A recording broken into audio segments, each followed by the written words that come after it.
Istanbul, the city of dreams.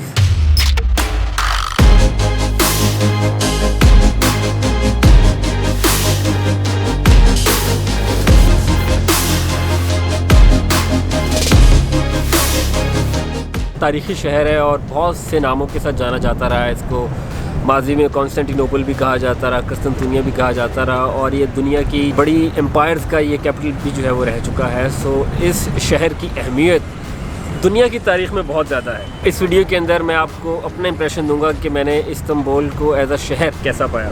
तो पहले शहर के बारे में मैं बता दूं, इसकी टोपोग्राफी के बारे में। एक तो ये कि यहाँ का जो टेरेन है इट्स अनइवन, तो थोड़ा सा हिली है, स्टीप है यहाँ पर इलाके। ऐसा नहीं है कि बिल्कुल एक मैदानी इलाका है। यहाँ पर इस्तांबुल की पहचान है वो ये है कि दो कॉन्टिनेंट्स को मिलाता है। इसके अलावा बॉस्फोरस जो है वो इस्तांबुल की एक बहुत बड़ी अट्रैक्शन है और मुझे पर्सनली बहुत पसंद है। ख़ास तौर पे जो इन्होंने यहाँ पे बॉस्फोरस के इर्द-गिर्द जो इंफ्रास्ट्रक्चर खड़ा किया हुआ है वो बहुत अच्छा है। आप यहाँ पर वॉक्स वगैरह के लिए आते हैं लोग, यहाँ पर फ़िशिंग वगैरह करते हैं और बहुत अच्छा इंफ्रास्ट्रक्चर इन्होंने पूरे शहर को जो है वो बॉस्फोरस के गिर्द जो है वो बिल्ड किया हुआ है, which is an amazing achievement. इसके अलावा यहाँ पे म्यूज़ियम्स वगैरह बहुत ज़्यादा हैं। आपको म्यूज़ियम्स मिलेंगे क्योंकि इस शहर की अपनी तारीख़ी वैल्यू है। आपको इस्लामिक म्यूज़ियम्स मिलेंगे, आपको मॉस्क्स मिलेंगी, आपको चर्चेज़ मिलेंगे। सकाफ़ती लिहाज से ये शहर बहुत एक रिच शहर है। इस्तांबुल की जो कंट्रीब्यूशन है इन टर्कीज़ इकॉनमी वो बहुत बड़ी है। इनफैक्ट ये जो है वो अराउंड 40% जो है वो टर्की की इकॉनमी में कंट्रीब्यूट करता है। और अगर मैं पाकिस्तान से कंपेयर पाऊँ तो सिर्फ इस्तांबुल एज अ शहर उसका GDP पाकिस्तान के बराबर है। सो यहाँ से आपको पता चल जाएगा कि शहर की जो इकोनॉमिक एक्टिविटी है ये बहुत ही इंडस्ट्रियलाइज्ड शहर है। मेल्टिंग पॉट एक जो है वो एक टर्म है, बहुत यूज़ की जाती है। ठीक बात है कि यहाँ पर जो है वो डाइवर्सिटी है। यहाँ पर लोग आपको बहुत जो है वो एथनिसिटीज़ के लोग मिलेंगे। बट मेरा ये दूसरा विज़िट है इस्तांबुल का और मुझे बहुत कम यहाँ पर ऐसे लोग मिले हैं जो कि जिनका ताल्लुक ब्लैक कम्युनिटी से हो। मुझे बहुत कम लोग यहाँ पर नज़र आए हैं। यहाँ पर सीरियंस जो है बहुत ज़्यादा हैं बट ब्लैक कम्युनिटी के लोग आपको बहुत कम नज़र आएंगे। इसका ये मतलब नहीं कि ये जो शहर है ये ब्लैक कम्युनिटी को वेलकम नहीं करता, बट मेरे एक जनरल ऑब्जर्वेशन है कि मुझे यहाँ पर ब्लैक कम्युनिटी के बहुत कम लोग मिले। सेकंड, मेरी कुछ लोग जो पाकिस्तान में हैं इस वक्त को यहाँ पर रह चुके हैं, 2-3 साल उन्होंने यहाँ पर गुजारे हैं और उनके मुताबिक कि इस शहर के अंदर रेसिज्म भी मौजूद है। फॉर एग्ज़ाम्पल अगर आप यहाँ पर स्कूल्स के अंदर रेसिज्म है, एक एलिमेंट है कि इस्तांबुल ने या टर्की ने जो है वो पूरी दुनिया के ऊपर एक राज किया है। अरबियों के हवाले से भी उनका एक जो है वो डिफरेंट वर्ल्ड व्यू है।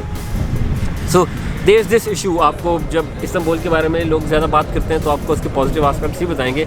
एक अर्बन मेट्रोपॉलिटन लाइफ गुजारने के लिए, एक कॉस्मोपॉलिटन जो है वो लाइफ गुजारने के लिए मुझे आई थिंक इस्तांबुल से अच्छा शहर शायद कोई और नहीं लगता। मैं I been to London, I been to New York, Washington, San Francisco, Detroit तो खैर आप उसमें काउंट नहीं कर सकते, लिवरपूल, मैनचेस्टर, दुबई। मुझे इससे अच्छा शहर आज तक जो है वो नहीं मिला और शायद मिलेगा भी नहीं, बिकॉज इस्तांबुल को टॉप करना बहुत मुश्किल है। यहाँ की लाइफ जो है वो बाकी जो है वो दुनिया के बड़े शहरों जैसी शायद नहीं है। वहाँ पर बहुत फास्ट पेस्ड लाइफ है। मुझे यहाँ की लाइफ जो है ना, लोग यहाँ पर लेट बैक नज़र आए हैं, इतनी फास्ट लाइफ नहीं है यहाँ पर। और ख़ासतौर पर यहाँ की इकॉनमी भी ऐसी है। सो ये वो उस तरह का शहर नहीं है। आपको अगर आप टोक्यो वगैरह चले जाएँ या न्यूयॉर्क चले जाएँ तो वहाँ पर आपको लोग हर वक्त जो है ना वो हड़बड़ी में नज़र आएंगे। यहाँ पर ऐसा नहीं है। यहाँ पर आई थिंक लोग बहुत ज़्यादा कंपोज हैं और लाइफ यहाँ की जो है वो इतनी ज़्यादा फास्ट नहीं है, एक नॉर्मल पेस है। जो लोग पाकिस्तान में रहते हैं, जो लोग मरी गए हैं, वो शायद इस बात से रिलेट कर सके। मुझे जो है वो यहाँ का जो टेरेन है, जो शहर है, ये मुझे मरी जैसा लगता है। अब जो लोग मरी गए हैं उन्हें पता होगा कि मरी क्या है, बट मेरे साथ जो है लास्ट टाइम में मेरा फ्रेंड यहाँ पर साथ आया था, वो मेरी इस बात से एग्री नहीं करता, बट मुझे इसेंशली यहाँ का जो नेबरहुड है वो मरी जैसा लगता है। अगर आप मरी के अंदर बॉस्फोरस डाल दें और उसको थोड़ा सा एडवांस कर दें तो आई थिंक इस्तांबुल और मरी जो है वो एक ही लेवल पर शायद आ जाए। ये टेरेन के हवाले से मैं लोगों और इकॉनमी के हवाले से बात नहीं कर रहा, क्योंकि मरी को वहाँ पर पहुँचने के लिए जो है वो दिहाइयाँ लगेंगी। यहाँ पर एक बहुत बड़ा जो इशू है वो इंग्लिश का है। यहाँ के जो मुकामी लोग हैं उनसे बात करना बहुत मुश्किल है, बिकॉज बहुत कम लोगों को इंग्लिश आती है। जो शॉपकीपर्स हैं टूरिस्टिक एरियाज़ के अंदर, उनको तो इंग्लिश आती है और वो इंग्लिश के अंदर बात भी कर लेते हैं, बट वो भी कुछ ख़ास नहीं है। मतलब आपको अपनी बात समझा देते। मेरे साथ ये सूरत हाल भी आई कि मुझे जब होटल का बिल पे करते हुए मुझे उनसे पूछना था कि कितने पैसे हुए, तो उसके अपने मोबाइल के ऊपर उसको जो है वो लिख के बताना पड़ा कितने पैसे हुए, और एक अच्छा अपस्केल रेस्टोरेंट था। सो इंग्लिश का यहाँ पर बहुत बड़ा इशू है। सब लोग यहाँ पर टर्किश में बात करते हैं, शायद इसलिए कि ये लोग अपनी ज़ुबान में जो है वो बहुत प्राइड लेते हैं। इस्तांबुल जो है वो इसकी एक इस्लामिक हिस्ट्री भी है, तो उस हवाले से मैं यहाँ पर आपको बताना चाहूँगा कि यहाँ पर एक नाइट लाइफ भी है। और यहाँ पर आपको अल्कोहल इजीली मिल जाती है। यहाँ पर आपको जो है वो डांस क्लब्स आपको जगह जगह यहाँ पर है। अगर आप इस्तिक़लाल स्ट्रीट के ऊपर जाएँ तो आपको यहाँ पर डांस क्लब्स या बार्स आपको इजीली मिल जाएंगे, इजीली एक्सेसिबल हैं। इसेंशली इसलिए बिकॉज यहाँ का एक जो वे ऑफ लाइफ है वो बहुत सेक्युलर है। यहाँ पर एक टूरिज़म पुलिस है जो कि बहुत अच्छा एक इनिशिएटिव है। मुझे लगता है कि एक बहुत अच्छा एलिमेंट है जो शायद पाकिस्तान के अंदर भी होना चाहिए, ख़ासतौर उन एरियाज़ में जहाँ पर टूरिज़म ज़्यादा है। तो यहाँ पर टूरिज़म पुलिस है जो कि स्पेशली टूरिस्ट के साथ डील करती है, जो कि एक बहुत अच्छी बात है और सिक्योरिटी के लिए रीअश्योरिंग चीज़ है। आखिरी बात, मैंने आपको पहले भी ये बहुत दफ़ा बताया है कि स्कैमर से होशियार रहें। जो चीज़ आपके पास आती है उससे हमेशा जो है वो आप शक की निगाह से देखें, क्योंकि अगर वो आपके पास ख़ुद से चल कर आ रही है तो उसको आपकी ज़रूरत है और वो आपको एक्सप्लॉइट करना चाहती है। सो स्कैमर्स के हवाले से इस्तांबुल में ख़ास तौर पे आप इस्तिक़लाल स्ट्रीट के ऊपर जाएँ तो आपको बहुत स्कैनर्स मिलेंगे। शू शाइनर होगा वो आपके पास आ जाएगा, या आपको डांस क्लब लेके जाने के लिए बहुत ज़्यादा लोग आते हैं। प्रोस्टिट्यूशन का यहाँ पर है। इसके अलावा कुछ लोग जो हैं वो कुछ शॉपकीपर जो हैं वो आप अगर आपके हाथ में कैमरा देखेंगे, फ़ोन देखेंगे और आप अकेले हैं तो आपके पास आएंगे और आपसे पूछेंगे कि आपको क्या वो फ़ोटो लेने में मदद कर सकेंगे। नहीं, फिर आप उनसे कहेंगे जी प्लीज़, और उसके बाद फिर आप कहेंगे जी आए मैं आपको अपनी शॉप दिखाता हूँ, आप यहाँ से अगर कोई सूवेनिर वगैरह लेना चाहें। वो स्कैम तो नहीं है बट यू नो मार्केटिंग का एक टैक्टिक है। तो इस तरह की बहुत चीज़ें हैं। अब आखिर में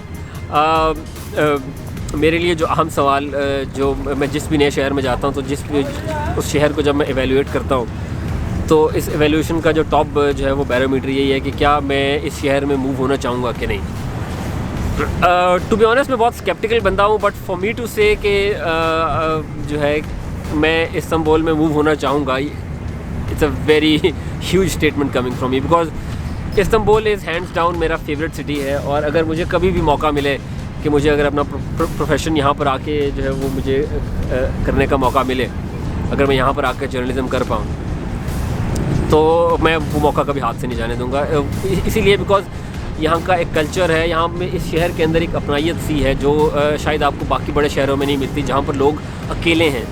इस शहर में जब आप आएँ तो आप जब यहाँ के मकामी लोगों को देखते हैं तो आपको ऐसे नहीं लगता कि ये एक अकेली ज़िंदगी गुजार रहे हैं, एक जो है वो एक हेल्दी लाइफ यहाँ के लोग जो हैं वो गुजारते हैं। और शायद मेरे लिए भी अगर जो है वो एक सोसाइटी का क्लोजली निट होना या एक आपस में सोसाइटी की एक हार्मनी होना एक बहुत बड़ा एलिमेंट होता है आपका किसी भी शहर में मूव करने के लिए। और इस्तांबुल के अंदर मैंने आपको इंफ्रास्ट्रक्चर के बारे में तो पहले ही बता दिया, तो मेरे लिए वो बहुत ज़्यादा इंपॉर्टेंट है। और अभी हालिया आपने शायद देखा भी हो कि बहुत ज़्यादा पाकिस्तानी यहाँ पर मूव कर रहे हैं, ख़ासतौर पर स्टूडेंट्स यहाँ पर स्कॉलरशिप्स पर आ रहे हैं। So for me it's a big yes, I mean Istanbul rocks और इट्स माई फेवरेट शहर। सो ये मेरा एक्सपीरियंस था, मेरा परसेप्शन है अबाउट मेरा इंप्रेशन था अबाउट